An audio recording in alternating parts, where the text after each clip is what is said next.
মুসলিম আমার নাম, কোরআন আমার জান, নামাজ আমার গাড়ি, জান্নাত আমার বাড়ি।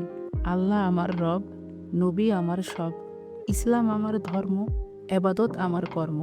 আসসালামু আলাইকুম, আমি Shahina. Welcome to my YouTube channel Shahina's kitchen BD. Video upload দিতে দেরি হয়, শুরুতেই ক্ষমা চেয়ে নিচ্ছি। এই পবিত্র রমজান মাসে আশা করি সকলেই ভালো আছেন। আমিও আল্লাহর রহমত এবং আপনাদের দোয়ায় ভালো আছি। টাইটেল ও থাম্বনেল দেখে নিশ্চয়ই বুঝতে পারছেন আজকের রেসিপি শাহী বুট বা ছোলা ভুনা। এই পবিত্র রমজান মাসে ইফতারির মূল উপকরণ বুট।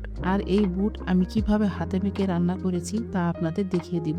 চলুন দেরি না করে দেখে নেই আমার এই শাহী বুট রেসিপি। প্রথমে একটি প্রেসার কুকারে আমি 700 গ্রাম বুট নিয়ে নিয়েছি। এখানে আমি বুটগুলোকে সারা রাতের জন্য ভিজিয়ে রেখেছিলাম। ভিজানো শেষে পরিষ্কার করে ভালো করে ধুয়ে নিয়েছি। আমি বুটের সাথে এখানে বড় বড় 4টা আলুকে ছোট ছোট কিউব করে কেটে নিয়েছি। এখানে আমি আলুগুলোকে বুটের মধ্যে দিয়ে দিলাম। এরপরে দিয়ে দিব 1 চামচ আদা বাটা, 1 চামচ রসুন বাটা, 2 চামচ মরিচ গুঁড়া, দিয়ে দিব 2 চামচ হলুদ গুঁড়া। এবারে দিয়ে দিলাম 1 চামচ ধনিয়া গুঁড়া, 1 চামচ জিরা গুঁড়া এবং 2.5 চামচ লবণ। এবারে 2টা তেজপাতাকে আমি মাঝখান থেকে টুকরো করে দিয়ে দিব 4 টুকরো দারচিনি, 5-7টা লং এবং 10-12টা গোলমরিচ। এবার 4টা সাদা এলাচকে আমি মাঝখান থেকে ছিঁড়ে দিয়ে দিব বা একটু মুখটাকে ফেটে দিয়ে দিব। এবারে দিয়ে দিব আগে থেকে কুচো করে রাখা 1 কাপ পেঁয়াজ এবং সবশেষে অ্যাড করে দিব 1 কাপ সরিষার তেল থেকে অর্ধেক পরিমাণ সরিষার তেল। এই বাকি সরিষার তেলটুকু আমি বাগারে ব্যবহার করব। এবারে সবগুলো উপকরণকে আমি হাত দিয়ে মেখে নেব। এখানে বুটগুলোকে ভালো করে হাত দিয়ে মেখে নিতে হবে। এইভাবে শাহী বুট আপনার রান্না করে খেলে আপনাদের মুখে লেগে থাকবে। অনেকে আছেন বুট লবণ পানিতে সিদ্ধ করে পরবর্তীতে বাগার দেন, সেই ক্ষেত্রে মশলার যে একটা ফ্লেভার তা কিন্তু খুব একটা স্ট্রং হয় না। আর আমরা যদি এইভাবে সব ধরনের মশলা দিয়ে মাখিয়ে বুট রান্না করে পরবর্তীতে বাগার দিই, তাহলে গরম মশলার যে একটা ফ্লেভার তা খুব স্ট্রং হয় এবং খেতে দুর্দান্ত স্বাদের হয়। আর এই প্রেসার কুকারে রান্না করার কারণে দ্রুত রান্না হয় এবং সময়টাও বেঁচে যায়।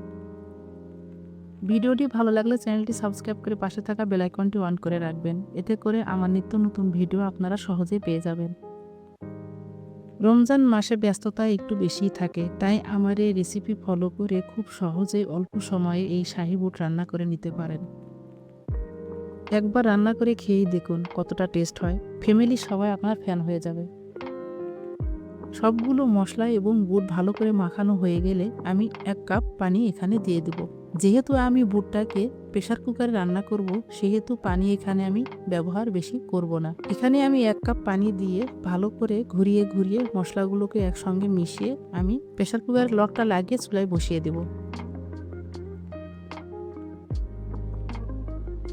অপেক্ষা করব 3টা সিটি দেওয়া পর্যন্ত।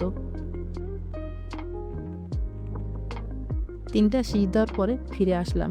দেখুন আমার বুট অলরেডি হয়ে গেছে। পানি সবটুকু টেনে নিয়েছে এবং সুন্দরভাবে সিদ্ধ হয়েছে।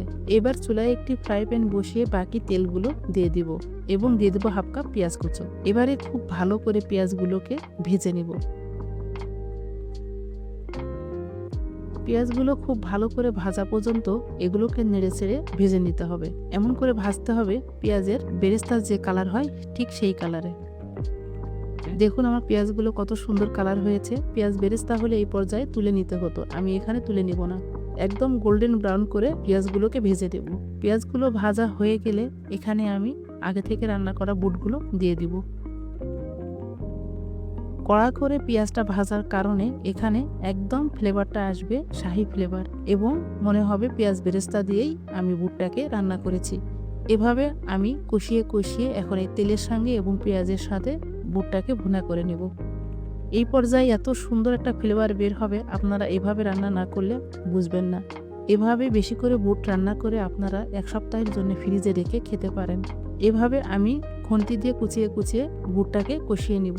কষানো হয়ে গেলে যখন দেখবেন আঠালো একটা ভাব এসেছে, তখন ভাববেন আপনাদের বুট রান্না হয়ে গেছে।